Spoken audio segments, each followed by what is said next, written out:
আসলাম নতুন দিনে, নতুন সকালে। জীবন থেকে আরো একটি দিন হারিয়ে গেল। বলে না যে যায় দিন ভালো আসে দিন খারাপ, ঠিক তেমনি একটি দিন হারিয়ে গেল। আর যে দিনটা হারিয়ে গেছে সেই দিনটাই মনে হয় যে ভালো ছিল। যত সামনের দিন আসবে তত খারাপ। আজকের ব্লগটি একদম শুরু থেকেই শুরু করছি, একদম সকাল থেকেই শুরু করলাম যে আমার সকালটা হয় কিভাবে। এই যে দেখতে পাচ্ছেন ঘরটা আমি গুছিয়ে নিচ্ছি, এটা গুছানোই ছিল, শুধু বিছনাটা একটু ঝাড়ু দিয়ে দিছি, কারণ এই বিছনাতে কেউ ঘুমায় না, একদম খালি। তারপরে বিছনাটা সকালে একবার ঝাড়ু দিয়ে ঘরটা ঝাড়ু দিয়ে দিই। আর এই ঘরটাতে আমি আমার কাজগুলি কাটি, যেরকম রাত্রে জামা কেটেছিলাম তো সেই ময়লাগুলি ছিল, দেখতেই পারলেন, টুকরা কাপড়।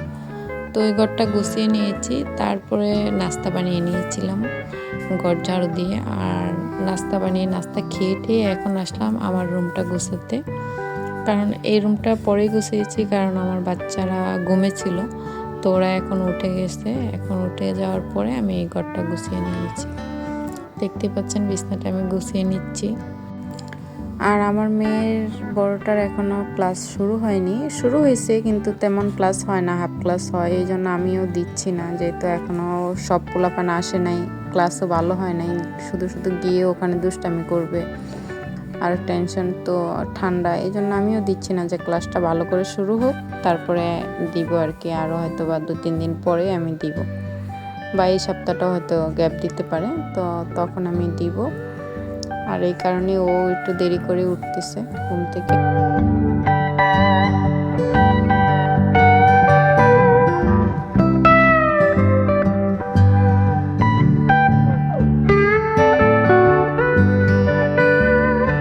পরে আসলাম আমি থালা বাসন ধোয়ার জন্য। তো থালা বাসন ধোয়ার আগে আমি কাজ করছি, যে দেখতেই পাচ্ছেন ওই আমাদের পুকুর পাড়ের ওই পাশে ক্ষেতের মধ্যে কিছু কাপড় বালানো, ওই কাপড়গুলি কালকে ধুয়েছিলাম, যে ওই কাপড়গুলি বালিয়ে দিয়ে আসছি। তারপর আরও কিছু সকালে আমি ধুয়েছি, তো সেই কাপড়গুলি সহ ওখানে রোদ্রে দিয়ে আসছি, কারণ রোদ চলে আসছে। আগে রোদের কাজগুলি শেষ করে ফেলছি, তারপরে এখন এই যে কলসিতে পানি নিচ্ছি। ঘরে পানি একটু খালি ছিল বালতিতে, এই পানি আবার ফিটকিরি দিই, তো 1 কলস পানি রেখে আসলাম বালতিতে, আবার এই কলসটাও ভরে নিয়ে রাখবো। লাকড়িতে রান্না করার কষ্ট একটা, সেটা হচ্ছে কালির পাতিল ধুতে হয়, মানে অনেক বেশি নোংরা হয়ে যায়, কালি ধুতে হয়, এটা একটা কষ্ট। তো যাই হোক, আমরা তো রান্না করে অভ্যস্ত, যেহেতু গ্রামে থাকি লাকড়িতে রান্না করে অভ্যস্ত, তো সেটা এখন ডেলি রুটিন হয়ে গেছে, কষ্ট হলেও মনে হয় না।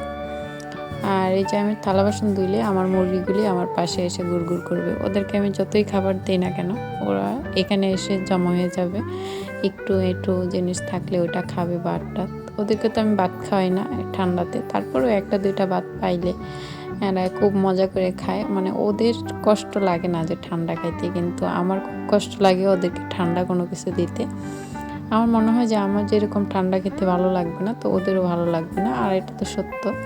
তারপরে ওরা ওদের মতো খেয়ে নেয়, কারণ ওরা তো পশু পাখি, ওরা তো আর এতটা বোঝে না, তো ওদের খাবার দিতেই হয়। তো যাই হোক, আমি এখানে থালা বাসনগুলি ধুয়ে নিচ্ছি। তো এই পর্যায়ে আমি আমার বন্ধুদের কাছে একটি রিকোয়েস্ট করব, যে আমার ভিডিওটি যদি ভালো লাগে তো অবশ্যই একটি লাইক দিবেন, লাইক দিয়ে পাশে থাকবেন। আর যদি ভিডিওটি বেশি ভালো লাগে তাহলে চ্যানেলটি সাবস্ক্রাইব করে পাশেই থাকবেন। আর যারা সাবস্ক্রাইব করেছেন তাদের জানাই অনেক অনেক ধন্যবাদ।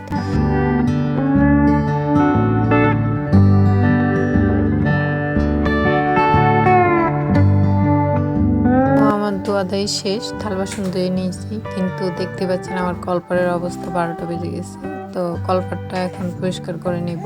আর কলপারটা বেশি শ্যাওলা হয়ে গেছে, এটা আমার বালু দিয়ে মাজতে হবে, কিন্তু অনেকদিন মাজা হয় না। আর যখন আমি বাড়িতে ছিলাম না তখনই বেশি ময়লা হয়েছে, এরপর আর আসলে আমি সময়ও পাইনি তো মাজার জন্য।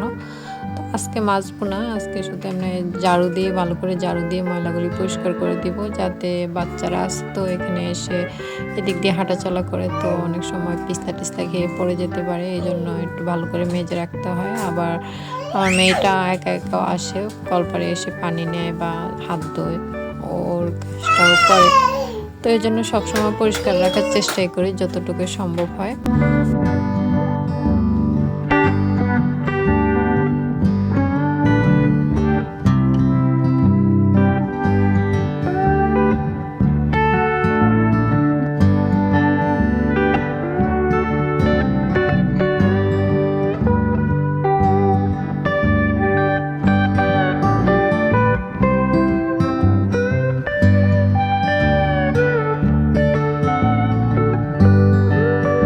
আর এই যে দেখতে পাচ্ছেন বালতিতে আমি মাছ ভিজিয়ে রাখছিলাম, তো এই বয়মের মধ্যে মাছ ছিল, এখানে পুঁটি মাছ, তো পুঁটি মাছগুলি ভিজিয়ে রাখছিলাম। আসলে পুঁটি মাছগুলি একটু মানে গলে নাই, এতটা ঠান্ডা, মানে ফ্রিজ থেকেই সকালবেলা বের করে পানিতে ভিজিয়ে রাখছি, কিন্তু এখনো কোনো বরফ টরফ গলে নেই, কিছু হয়নি।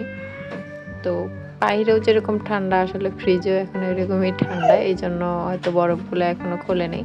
আর এখানে মাছ তো বেশি, আর পানি দিইনি ভিতরে, আমি শুধু বাহিরে ছিল, আর যেহেতু পটের মধ্যে এই জন্য হয়তো বা খোলে নেই। যাই হোক, আমি আরও ভিজিয়ে রাখলাম, তো আর একটু সময় রান্নার তো সময় আছে, তো ততক্ষণে হয়তো হয়ে যাবে আর কি। তারপরে কাজ শেষ করে এখন এই যে দেখুন এখানে ডিম সিদ্ধ করে নিয়েছি আমার মেয়ের জন্য, ওকে আগে খাইতে দিয়ে দিব, মানে ডিমগুলি আমি আমার শাশুড়ির কাছে দিয়ে দিছি, দিয়ে ওকে খাওয়ার জন্য, আর তারপর আমি ভাত বসিয়ে দিলাম।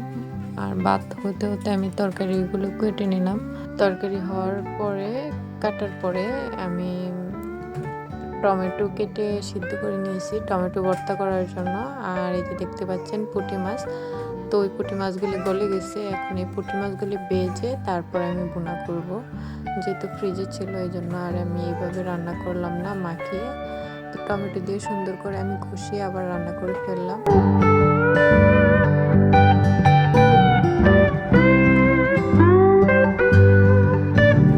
মাছ হওয়ার পরে আমি এখানে তরকারি বসিয়ে দিলাম। এখানে আমি রান্না করতেছি সিম আলু দিয়ে, চিংড়ি মাছ দিয়ে। তো রান্না আমার শেষ, খানা দানাও শেষ, বাবুদেরকে ঘুম পাড়িয়ে দেখুন আমি বিকালের কাপড় চোপড় নিয়ে আসলাম বাহির থেকে। তো কাপড় গোছানোর পর সন্ধ্যায় খাওয়ার জন্য স্যুপ নুডলস রান্না করলাম। আল্লাহ হাফেজ।